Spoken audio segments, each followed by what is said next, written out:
జ్ఞానానందమయం దేవం నిర్మలం స్ఫటికాకృతిం ఆధారం సర్వ విద్యానాం హయగ్రీవముపాస్మహే.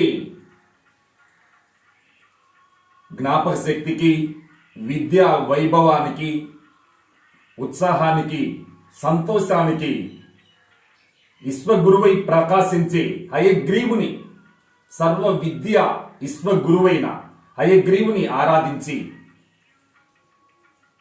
యువకులు, విద్యార్థులు తమ మనసును పవిత్ర భావాలతో, ఉత్తమ సంస్కారాలతో తీర్చిదిద్దుకోవాలి.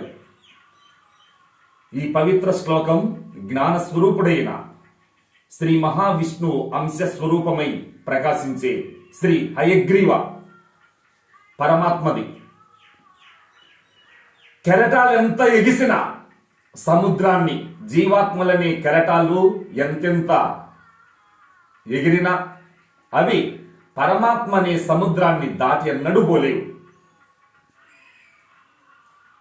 మరి పుష్పాలు ఎన్ని విరబూసిన ఆ పుష్ప మకరందాన్ని గాలిదేవుడు ప్రపంచానికి పంచినట్టు పరమాత్మ ప్రతి ప్రాణిలో అహమాత్మ గుడాకేశ సర్వభూత శయస్థిత అహం ఆదిత్య మధ్యంచ భూతానాం అంత ఏవచ.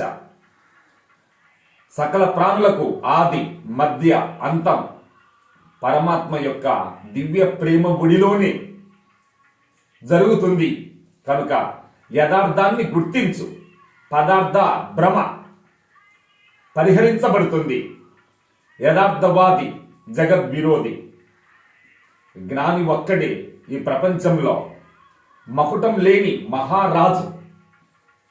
సంతోషం నీ ఆలోచనే, దుఃఖం నీ ఆలోచనే, నీ ఆలోచనే స్వర్గం, నీ ఆలోచనే నరకం.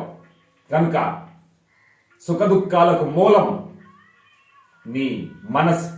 కాబట్టి మనసును పరబ్రహ్మ స్వరూపంగా, మనసే పరమాత్మ స్వరూపంగా ఎప్పుడు నీవు ఆరాధిస్తావో అప్పుడే నీ సాధన జీవనం ధన్యమై వర్ధిల్లుతుంది. జై భారత్.